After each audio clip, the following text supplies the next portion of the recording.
Star Wars Tales of the Jedi. Man, did I want to like this. Now, if you've seen any of my reviews about Star Wars, at least any of my recent ones, you know that I don't like Disney Star Wars.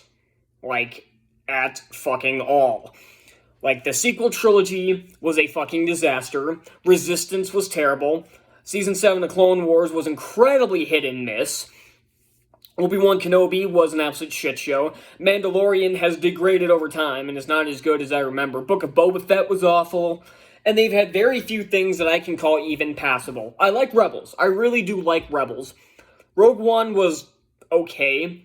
Solo was awesome. I love Solo. It actually is one of my favorite Star Wars movies. I don't give a shit what anybody says.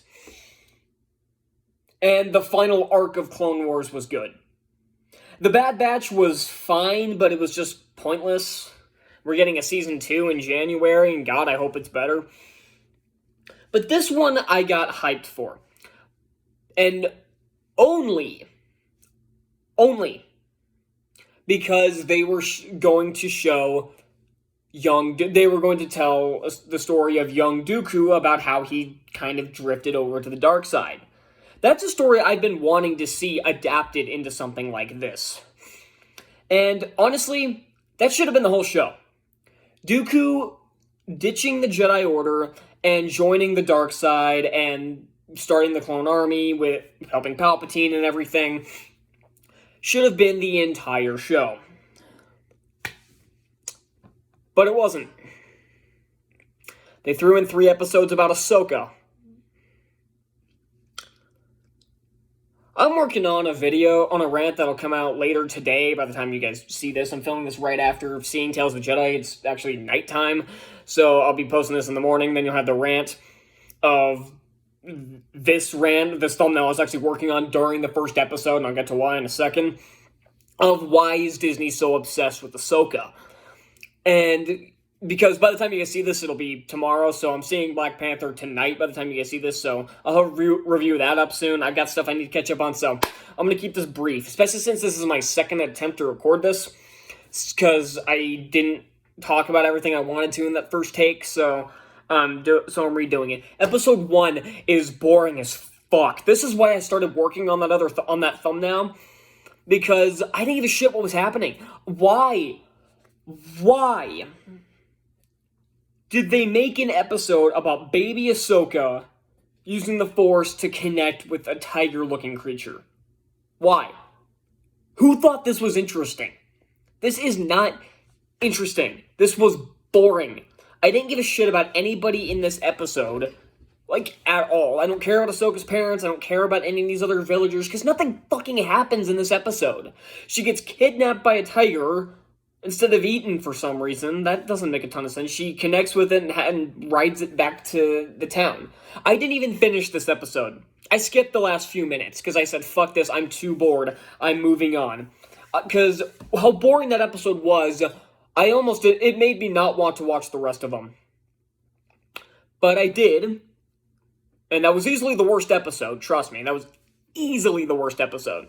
So let's move on to episode 2, which revolves around Count Dooku and Qui-Gon Jinn going to a planet to rescue a senator's son. Now, the plot of this is about as interesting as the opening of Phantom Menace, but they do some interesting stuff with it. Like, you see the contrast between Qui-Gon Jinn and Count Dooku. You see Dooku start to drift away from the Council and the Jedi Order as a whole and start his turn to the dark side by taking matters into his own hands, using violence to get shit, actually trying to get shit done, which the Senate and the Council do not do at all.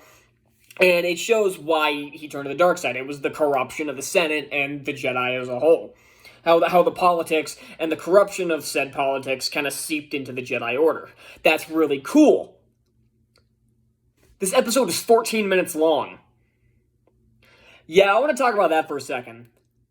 The longest episode is 18 minutes.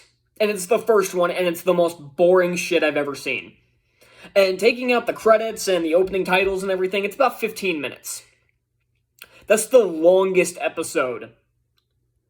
Why? Again, this should have been a story purely about this, about Count Dooku, his turn to the dark side because of the corruption of the Republic, and should have been 6 or 8 if you want to go the Mandalorian route. 8 episodes, 40 minutes apiece, 40 to 45 minutes apiece. That's what it should have been. Not 6 episodes, 3 about this cool idea, about this cool story, 3 haphazardly thrown in episodes about Ahsoka that don't connect at all, and none of them are longer than 15 minutes. Who thought this was a good idea? Apparently Dave Filoni, but my opinion of Dave Filoni has soured recently, because I found out that he was at least partially responsible for some of the, let's be fair and call them dumb as fuck choices in the sequel trilogy, especially in Last Jedi. So yeah, we're gonna move on. So episode 2 started out pretty boring, but it got better. Episode 3 revolves around Mace Windu and Count Dooku going off to find the body of a Jedi who was murdered. Again, the plot's about as interesting as the Senate meetings in the prequel trilogy, or anything in Last Jedi, but and the twist that the senator didn't do anything, that it was the guards because they hate the Jedi, and the corruption of the Senate and the Republic and everything was super predictable because it ties into what they're doing with Dooku.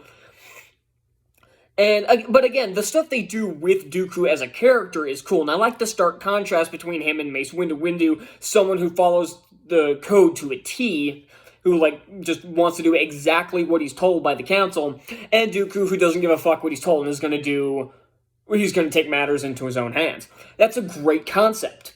But they don't do much with it, again, because these episodes aren't long. These episodes needed to be 4 times longer than they are. But again, it works as a smaller story, I guess. Episode 4 was a bit better. It was better. Not saying much, though. It starts off with Dooku actually going to erase Kamino. And if this was a surprise to anybody that he's the one that deleted the data from the archives, rewatch Attack of the Clones. Actually, I take that back. Don't rewatch Attack of the Clones. But the twist that he had killed Sifo-Dyas was obvious, and that he assumed Sifo-Dyas' identity essentially to continue with the clone army was obvious to anybody who had seen Attack of the Clones. So none of this was giving us any new information, except the fact that Yaddle, who had such a prominent role in this part, and even had a duel with Dooku, which wasn't nearly as cool as the Yoda Dooku one from Attack of the Clones.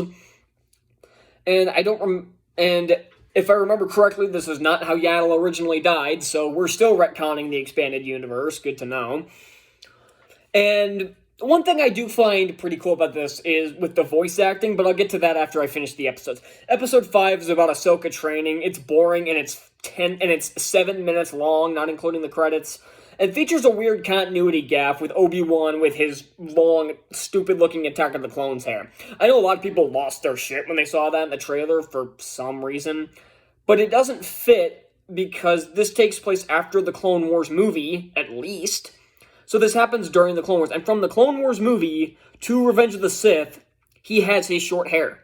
Why does he suddenly have his Attack of the Clones hair after he already had it short during the movie? If this took place in between Episode 2 and the Clone Wars movie, this would have been fine. But no, they just threw that in because, I don't know. And Disney's also not done with their shove every cameo we possibly can into these shows, because we have a cameo by Caleb Doom, aka Kanan Jarrus, and Depa Billaba for some reason. They're just sitting there watching Ahsoka train. They don't do anything. They threw it in because, again, it's just Disney playing Spot the Cameo. That's all they know how to do with these shows. Even Andor was a victim of it because they shoved in Andy Serkis for some reason, inspiring a bunch of Snoke theories, and I'm assuming that's what they're trying to set up, which is retarded. Again, I haven't seen Andor. I refuse to watch Andor for reasons I got into, I think, during my D23 rant, so go watch that if you want more information. Full video by clicking the card. So yeah, so again, they're not done playing Spot the Cameo, and the rest of this episode is just Ahsoka training. Like, it doesn't further anything. It doesn't give Ahsoka any more character, give Anakin any more character, and for some reason, at the end, it cuts to them during Order 66 for some reason. Because, hey, spot the Clone Wars reference.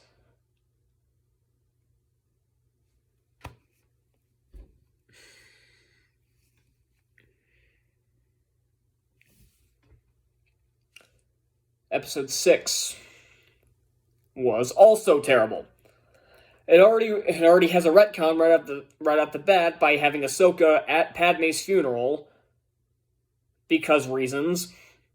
And she meets up with Bail Organa, and then she hides somewhere. She pulls the Obi-Wan Kenobi thing and hides somewhere, just working in a farm, and accidentally exposes that she's a Jedi, very Magneto X-Men Apocalypse style. Because that's definitely a movie you want to rip off.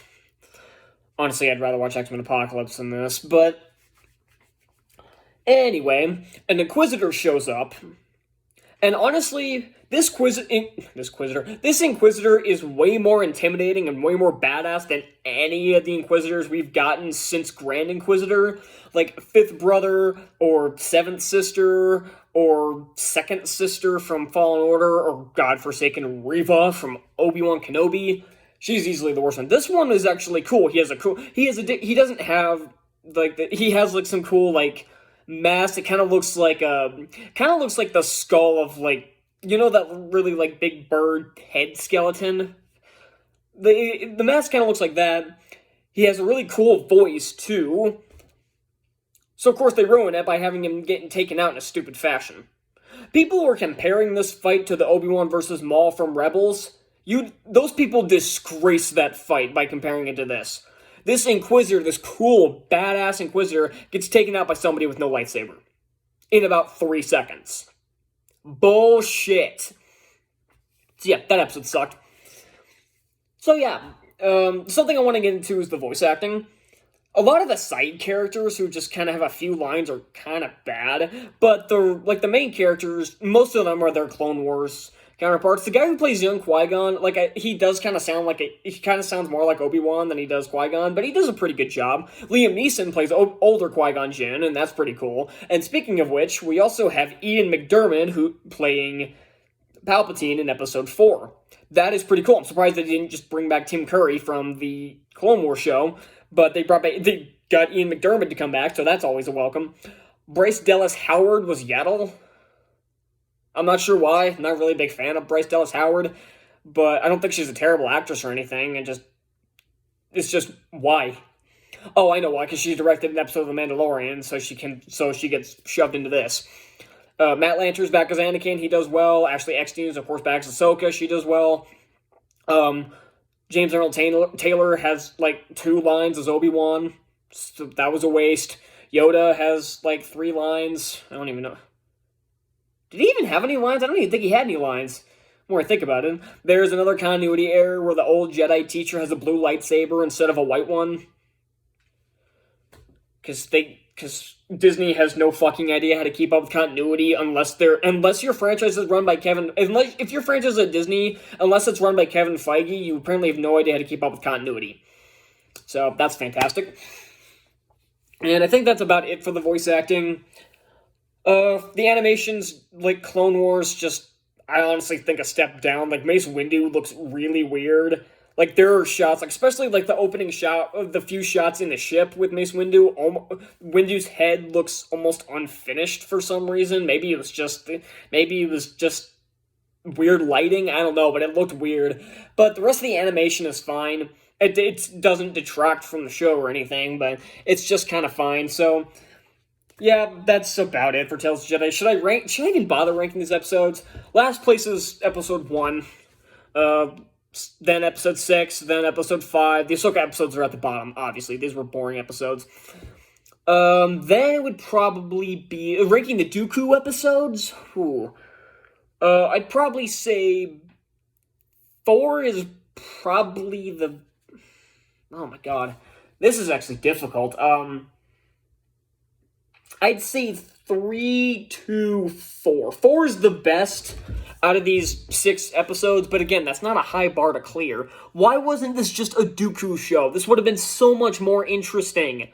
And even the final episode with Dooku wasn't that interesting because we were focusing on Yaddle a lot for some reason, a character no one gives a crap about. Or except unless you're one of those stupid Star Wars people that have nothing to do with their lives except post memes on Instagram about Star Wars. Those are the only people who actually give a shit about Yaddle. So yeah, that's all I got for Tales of the Jedi. Should I even bother scoring this fucking show? It's not quite an F. I'm gonna give Tales of the Jedi a D+. This wasn't like a horrendous monstrosity abomination against humanity like Obi-Wan Kenobi, but it was just boring, and they squandered their best stories by just not fleshing it out, and then the other stories I just had no interest in, and it seemed like the writers didn't have much interest in either. So why should I care? So yeah, Disney Star Wars needs to get their shit together. I have better things to do, so I'll see y'all next time. Bye.